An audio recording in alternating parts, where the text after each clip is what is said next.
আসসালামু আলাইকুম সবাইকে। আপনারা জানেন পান্থপথ পার্কটিতে এই যে লাইনটি যে রুটে আসছে লিমিটেড এক্সপ্রেসওয়ে, এটা কিন্তু এখানে হওয়ার কথা ছিল না, এটা শেষ মুহূর্তে তারা এটি করেছে।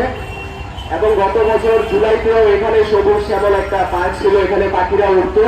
জুলাই 17 তারিখে আমি এটি দেখেছি, কিন্তু নভেম্বরে গিয়ে তারা প্রথম এখানে গাছ কাটা শুরু করে। তখন থেকে কাগজপত্রে ডিআইপি সহ পরিকল্পনাবিদরা কিন্তু এটা লড়াইটা কিন্তু তখন থেকেই শুরু করেছিলেন, এবং আমরা কিন্তু মাঠ পর্যায়ে তখন থেকে প্রতিবাদ জানিয়ে এসেছি। কিন্তু প্যাসিস্ট যে সরকার ছিল তারা তো আমাদের কথা আগেও শুনতে চায়নি, তখনও শুনেনি। যে কারণে বিভিন্ন সময় আপনারা দেখেছেন সরারপুর উদ্যান, আনোয়ারা পার্ক, শাহমন্দি সড়কে আমাদের রাস্তায় নামতে হয়েছে, আন্দোলন করতে হয়েছে।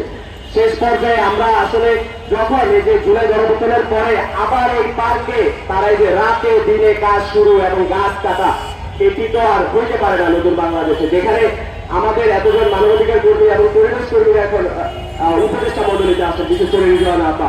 তিনি তো দেখছেন, আমি জানি না তিনি এটা কিভাবে আসলে নিচ্ছেন, আমরা তো নিতে পারছি না।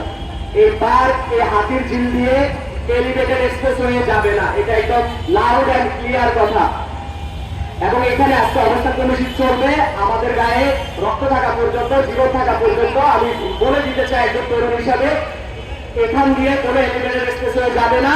আপনারা নকশা পরিকল্পনা যা মধ্যে তা করেন, এখান দিয়ে যাবে না। এবং যারা এই নকশা করছে বিগত দিনে, তাকেও জবাবদিহি আনতে হবে, তাকেও শাস্তির আওতায় আনতে হবে, সে যেই হোক।